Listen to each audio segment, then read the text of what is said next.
नमस्कार दोस्तों, आज के इस वीडियो में हम जापान के औद्योगिक प्रदेशों के बारे में बात करने वाले हैं। तो दोस्तों, जापान जैसा कि आप जानते ही हैं कि एक प्रायद्वीपीय देश है, लेकिन ये हमेशा से अपने अन्य देशों और जैसे कि इसके बगल में, या आप ये कह सकते हैं कि जो सुदूर पूर्व एशिया है उसमें सबसे बड़ा क्या है, चाइना है। और चाइना को जापान प्राचीन काल से ही औद्योगिक क्षेत्र में हुआ या अन्य क्षेत्रों में एक बराबरी का मुकाबला या उससे अग्रणी होकर मुकाबला करता आ रहा है। तो दोस्तों, आज के इस वीडियो में हम आपको लॉन्ग आंसर बताएंगे और कैसे बताएंगे कि आपको लिखना कैसे है। अगर आपके पेपर में लॉन्ग आंसर आ जाता है तो आपको कौन कौन से हेडिंग डालने हैं उसके अंतर्गत, और फिर उसके बाद में आपको ये भी देखना है कि जो ये हम लॉन्ग आंसर बताएंगे, अगर आपका शॉर्ट या वेरी शॉर्ट आ गया तो आप अगर इस क्वेश्चन को याद कर लेंगे या समझ लेंगे तो आपको शॉर्ट और वेरी शॉर्ट ये दोनों लिखने में बहुत ही ज़्यादा आसानी होगी। और हम लॉन्ग बता देते हैं इसमें से कौन कौन से प्रश्न बन रहे हैं, हम इसके बारे में भी आगे चर्चा करेंगे। तो दोस्तों, जैसा कि आप जानते ही हैं, यहाँ पिंक शेड में जो दिखाई दे रहा है ये आपका क्या है, जापान है। इसके 4 बड़े बड़े भाग हैं, जैसे और छोटे छोटे कई द्वीप हैं, लेकिन 4 मुख्यतः बड़े द्वीप हैं, जिनमें पहला होक्काइडो है, दूसरा है क्या आपका हॉन्शू है, और तीसरा आपका शिकोकू है, ये जो आपका बहुत छोटे शेड में दिखाई दे रहा है, और आपका चौथा है क्यूशू। अब इनमें से ये भी प्रश्न आ जाता है, आपसे पूछ लिया जाता है कि जापान का सबसे बड़ा द्वीप बताइए। तो आप इसको मैप देखकर ही जान जा रहे होंगे कि जो शेड में है आपका होक्काइडो है, ये इतना बड़ा है।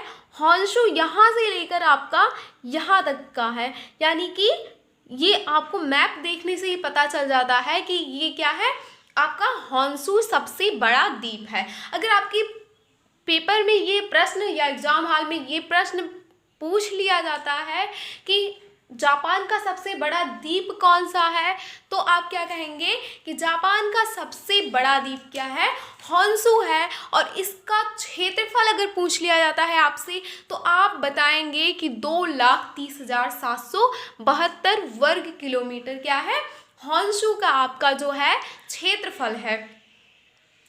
और दोस्तों, जैसा कि मैंने आपको पहले ही बता दिया है, इसके पहले जो वीडियो बना था उसमें मैंने बताया है कि पूरे जापान का जो क्षेत्रफल है वो है 3,77,384 वर्ग किलोमीटर। तो दोस्तों, टाइम वेस्ट ना करते हुए हम आगे अपने प्रश्न की ओर बढ़ते हैं। हमारा प्रश्न क्या है कि जापान की औद्योगिक प्रदेश, इसका ऐसे भी आ सकता है कि जापान के औद्योगिक प्रदेशों का वर्णन कीजिए, या फिर ऐसे आ सकता है कि जापान के औद्योगिक प्रदेश पर संक्षिप्त टिप्पणी लिखिए, या फिर आपसे पूछ लिया जाता है कि बहुत वेरी शॉर्ट आंसर में आपसे ये भी प्रश्न कर लिया जाता है कि जापान के औद्योगिक प्रदेशों के नाम लिखिए। तो दोस्तों, इन सारे प्रश्नों का आपको उत्तर इस वीडियो में आगे मिलता रहेगा। दोस्तों, सबसे पहले आप हेडिंग क्या डालेंगे कि जापान के औद्योगिक प्रदेश। इसके बाद में आप इसमें लिखना शुरू करेंगे। इसको आप हेडिंग को काले मोटे स्केच से या तो आप डालें जिससे ये दूर से ही आपकी कॉपी में दिखाई दे। इसके आगे हम लिखेंगे नीले पेन से या किसी पतले पेन से लिखेंगे कि संप्रति जापान विश्व का एक प्रमुख और विकसित औद्योगिक राष्ट्र है।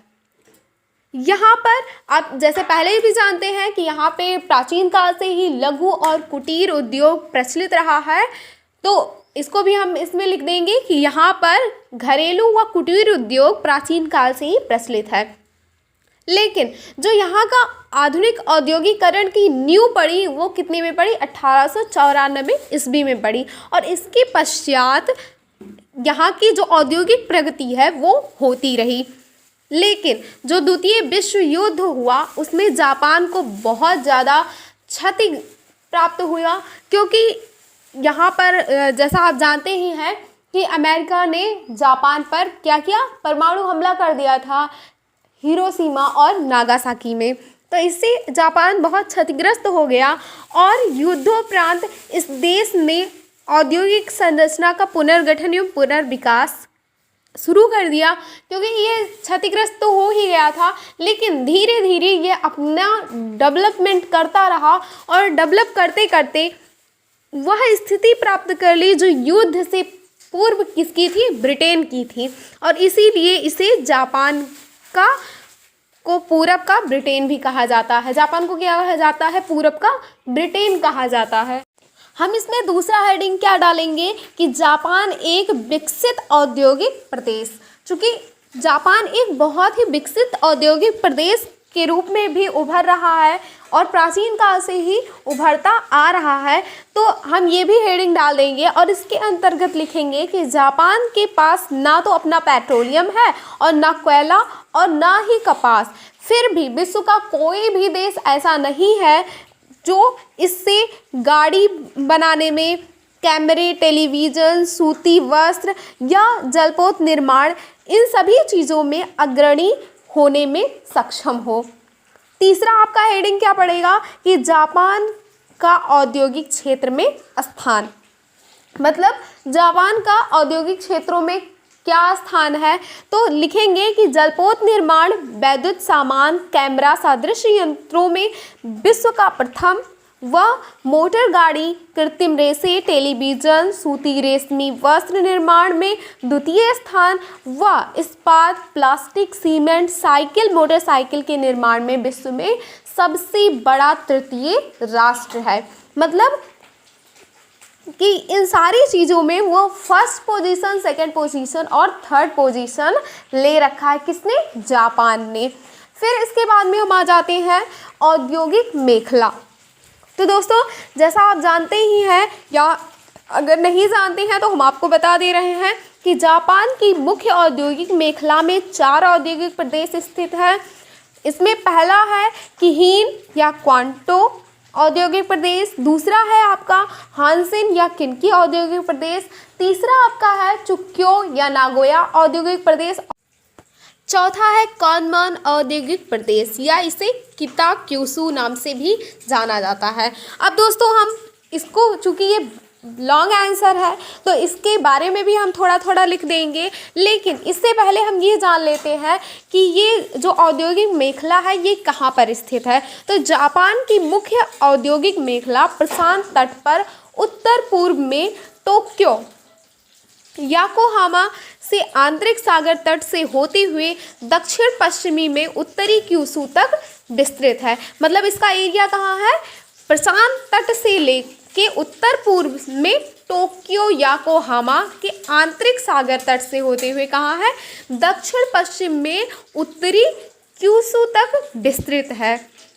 अब यहाँ पे जो 74% जो यहाँ का औद्योगिक उत्पादन है वह इसी क्षेत्र से या इसी औद्योगिक मेखला से प्राप्त होता है, और जो 80% जापान के श्रमिक हैं वे सब इसी पेटी में या इसी भाग में उद्योगों में संलग्न है या इसी औद्योगिक क्षेत्रों में कार्यरत हैं।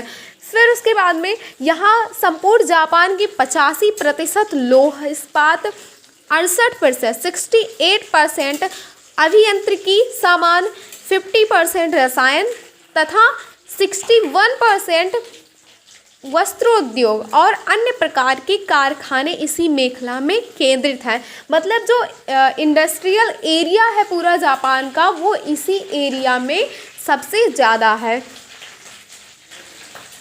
अब बात कर लेते हैं कि किहीन औद्योगिक प्रदेश के बारे में। तो किहीन हम हेडिंग डाल देंगे कि किहीन औद्योगिक प्रदेश, फिर इसके अंतर्गत लिखेंगे किहीन औद्योगिक प्रदेश कहाँ स्थित है। तो किहीन औद्योगिक प्रदेश क्वांटो औद्योगिक प्रदेश अथवा टोक्योहामा औद्योगिक प्रदेश के नाम से जाना जाता है।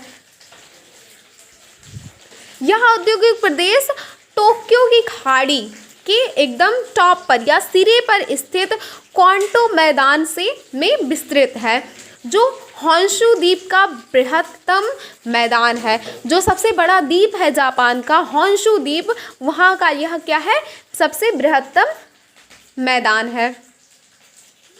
और जो जापान का 31% उत्पादन है वह इसी एरिया से उत्पादित होता है। जो यहाँ के औद्योगिक उत्पाद बनते हैं वो उसके 38% इसी एरिया से प्राप्त होते हैं। इसमें इस्पात, अभियांत्रिकी, वस्त्र, रसायन, खाद्य, विद्युत, सीमेंट, रबड़ और अन्य उपभोक्ता सामग्रियां संबंधित उद्योग की प्रधानता है। जो इस एरिया में है वो इन सब की प्रधानता है। इस औद्योगिक एरिया में उत्तम समुद्र पत्तन, उपयुक्त जलवायु, समतल धरातल, सस्ते एवं कुशल श्रमिक आसानी से मिल जाते हैं। जो जापान है वो भारत से क्या लेता है, लौह खनिज लेता है, मलाया से लकड़ी और रबड़ लेता है, फिलीपींस से लकड़ी लेता है और मध्य पूर्व के देशों से पेट्रोलियम, अमेरिका से चीनी और ब्राज़ील से कहवा निर्यात करता है। अब हम बात कर लेते हैं होन्शिन प्रदेश का। तो यह स्थित है किनकी औद्योगिक प्रदेश के नाम से, या ओसाका कोबो नाम से भी जाना जाता है। और इस औद्योगिक प्रदेश में संपूर्ण जापान का लगभग 1/3 या 1/3 औद्योगिक वस्तुएं उत्पादित होती हैं। अब ओसाका योदो नदी पर बसा तृतीय मतलब तीसरा सबसे बड़ा नगर और व्यापारिक बंदरगाह है। और इस एरिया को जो होन्शिन है इसे क्या कहा जाता है, जापान का मैनचेस्टर भी कहा जाता है। और यहाँ पर वस्त्र उद्योग का ये जो है बहुत बड़ा केंद्र है। मतलब सबसे ज़्यादा जो वस्त्र उद्योग है वो इसी एरिया में हैं। और फिर उसके बाद में यहाँ पर जो चावल होता है उससे शराब बनाई जाती है और इसे जापानी भाषा में क्या कहते हैं, सेक कहते हैं। और इसी एरिया में ये बनाई जाती है।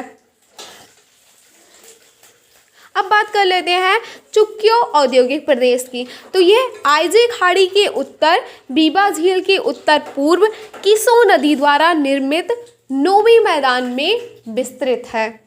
मतलब ये कहाँ स्थित है इसको भी आप बता सकते हैं, और अगर ना बताना चाहें तो आप ऐसे लिख सकते हैं कि इसे चुक्यो या फिर नागोया प्रदेश के नाम से भी जानते हैं, या नागोया औद्योगिक प्रदेश के नाम से भी जाना जाता है। इसके बाद लिखेंगे कि जापान का यह तृतीय महत्वपूर्ण औद्योगिक प्रदेश है, और जो जापान का संपूर्ण का उत्पादन है वो यहाँ पे 10% होता है। और यहाँ पर जो चीनी मिट्टी के बर्तन हैं वो नागोया में बनाए जाते हैं, और ये विश्व में बहुत ही अपना महत्वपूर्ण स्थान रखती हैं। इसके अतिरिक्त यहाँ सूती, ऊनी, रेशमी वस्त्र उद्योग, सिलाई, विद्युत निर्माण और जैसे कि जहाज निर्माण, मोटर वाहन, औषधि, तेल। बात कर लेते हैं कानमान औद्योगिक प्रदेश का। तो यह क्योसू द्वीप में स्थित है, और यहाँ पर जो औद्योगिक प्रदेश हैं वो नागासाकी, किता, क्योसू औद्योगिक प्रदेश के नाम से भी जाने जाते हैं। मतलब जो ये कानमान औद्योगिक प्रदेश है ये नागासाकी, किता या क्योसू नाम से भी जाना जाता है। यह जापान का चौथा सबसे बड़ा औद्योगिक प्रदेश है, और यहाँ भारी उद्योग की प्रधानता है। मतलब यहाँ जो जैसे यहाँ यावात है तो वहाँ पे इस्पात उद्योग होता है, नागासाकी में जलयान उद्योग और फुकुओका में अभियांत्रिकी उद्योग होता है, तथा मोजी में समुद्र अभियांत्रिकी उद्योग विकसित होता है। यहाँ जापान का आधा इस्पात और 1/4 ढलुआ लोहा तैयार किया जाता है। यह प्रदेश जापान के औद्योगिक उत्पादन का 1/3 से अधिक उत्पादन करता है। तो ये तो रहे आपके 4 मुख्य प्रदेश जो औद्योगिक मेखला के अंतर्गत आते हैं। लेकिन सारे तो औद्योगिक मेखला के अंतर्गत आते थे। लेकिन अब हम बात कर लेते हैं जापान के अन्य औद्योगिक प्रदेशों की। तो सर्वाधिक औद्योगिक केंद्र आंतरिक सागर के चारों ओर पाए जाते हैं, जिनसे देश का समस्त औद्योगिक उत्पादन का 9% उत्पादन होता है। इनमें हिमेजी में लोहे को पिघलाकर इस्पात तैयार किया जाता है। ओटेक या इवाकुनी में पेट्रा रसायन, कुरे में जलयान, हिरोशिमा में मशीन निर्माण, ओकायामा में वस्त्रोद्योग तथा उत्तरी शिकोको में रसायन का व कानाजावा में मशीनरी उद्योग, ओबिहीरो में चीनी, दुग्ध उत्पादन, बियर, सैक, सोयू, कढ़ी तथा सॉस मिसो आदि उद्योग स्थित हैं। तो दोस्तों वीडियो अच्छा लगे तो लाइक, कमेंट और सब्सक्राइब करना ना भूलें। और इसके अगली वीडियो में हम आप लोगों को जापान के भौतिक प्रखंडों के बारे में बताएंगे। इसके बारे में हम आपको थोड़ा सा बता दे रहे हैं कि जापान का जो भौतिक प्रखंड है उसे 4 भागों में विभक्त किया गया है। पहला है होक्काइडो, दूसरा है उत्तर पूर्वी प्रखंड, तीसरा है मध्यवर्ती फोसा मैग्ना कांटो प्रखंड जो कि बहुत ही महत्वपूर्ण है, और चौथा है आपका दक्षिणी पश्चिमी प्रखंड। तो दोस्तों लेटेस्ट वीडियो के लिए सब्सक्राइब के बाद बेल आइकन दबाना ना भूलें।